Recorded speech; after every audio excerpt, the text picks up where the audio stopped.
హృదయపూర్వక నమస్కారాలు తెలియజేసుకుంటూ పొద్దునే ఇందాక మాట్లాడాను. అక్కడ అంబేద్కర్ గారితో జై భీమ్ వినిపిస్తా ఉంది నాకు.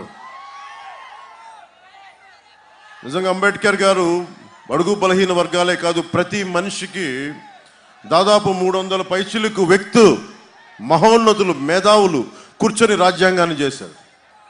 అక్కడున్న జై భీమ్ ఎప్పుడూ కూడా నా గుండెలో ఉంటుంది. ఆ జై భీమ్ స్ఫూర్తే రోజున నన్ను రాజకీయాల్లోకి తీసుకొచ్చింది. కాన్షీరామ్ గారు కానీ, ముఖ్యంగా నాకు పార్టీ రాజకీయాల్లో ఇంట్రెస్ట్ రావడానికి, పోరాడాలి అనడానికి ఎస్సీజెడ్లు కారణం. రాజశేఖర రెడ్డి గారు వచ్చినప్పుడు ఎస్సీజెడ్లు ప్రారంభించారు.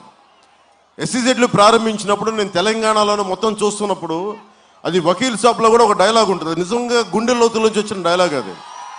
ఒక రైతు రింగు రోడ్డు కోసం, హైదరాబాద్ రింగు రోడ్డు కోసం పొలం పోగొట్టుకున్న పరిస్థితుల్లో ఆయన అన్నది ఒకటే మాట, టీవీలో చూస్తా నాకు గుండెకి హత్తుకుపోయింది.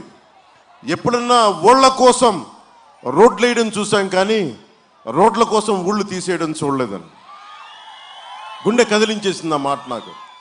నేను సోషలిస్ట్ కుటుంబాల నుంచి వచ్చిన వాడిని. మా నాన్న ఉమ్మడి కమ్యూనిస్ట్ పార్టీలో మెంబర్, మా పెద్దనాన్న. సో వీళ్ళందరూ ప్రజల కష్టాలకి, బడుగు బలహీన వర్గాల ప్రజలకి అండగా ఉండటానికి, మనకి మానవ హక్కుల కోసం పోరాడిన వ్యక్తులు వీళ్ళందరూ. వీళ్ళు టీన్స్లోను ఎర్లీ 20స్లో ఉన్నప్పుడు. సో నాకు ఆ నేపథ్యం నా గుండెలో ఉండిపోయింది.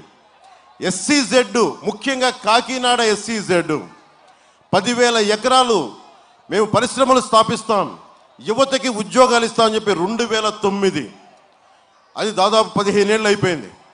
15 ఏళ్లలో ఒక్క భూమి మొత్తం తీసేసుకున్నారు. భూములు, రైతుల్ని రోడ్ల మీద పెట్టేశారు. పరిశ్రమలు రాలా, మనకి ఓనర్షిప్ మారిపోతూ ఉంది. ఈ రోజున అది అరబింద వాళ్ళకి వెళ్ళిపోయింది ఎస్సీజెడ్. నేను ఈ రోజున ముందుగా ఒకటే మాటిస్తున్నాను, కాకినాడ ఎస్సీజెడ్ రైతాంగానికి మీకు నష్టం జరిగింది. నేను ఒకటే చెప్తా ఉన్నా,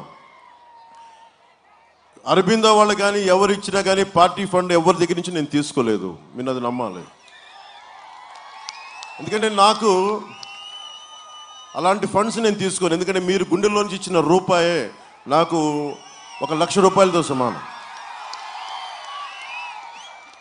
అరబిందో ఫార్మా వాళ్ళకి ఎస్సీజెడ్కి వాడు ఏదో ఒక విలేజ్ డెవలప్ చేశామని చెప్పి దాన్ని సిఎస్ఆర్ కింద ప్రకటించారు.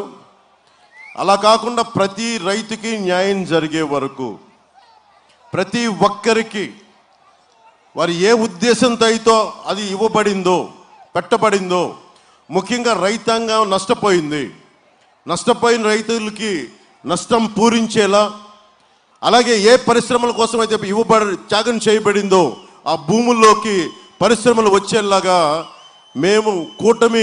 మేము బాధ్యత తీసుకుంటాం.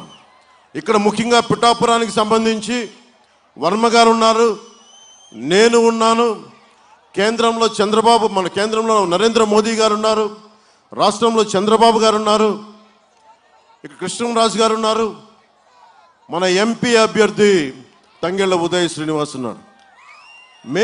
నీకు ఈరోజు మాట ఇస్తున్నా, నేను ఒక మాట చెప్పానంటే తల ఎగిరిపోవాలి, కానీ ఎప్పుడు నేను మాట వెనక్కి తీసుకోను. తప్పు జరిగితే నేను ఇదే సభల్లోకి వచ్చి నా వల్ల తప్పు జరిగింది, నన్ను క్షమించమంటే మీరు రాళ్ళు ఇచ్చినా నేను తీసుకుంటాను. నేను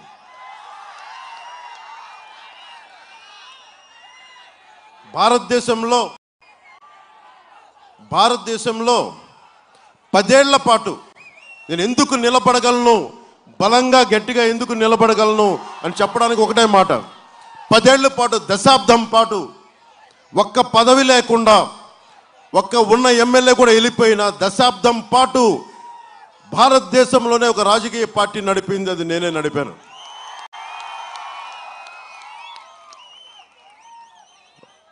బిడ్డలు, తండ్రులు రాజకీయ నాయకులు వచ్చేమో కానీ నేను మొదటి తరం రాజకీయ నాయకుడిని, మీలో నుంచి వచ్చిన వాడిని.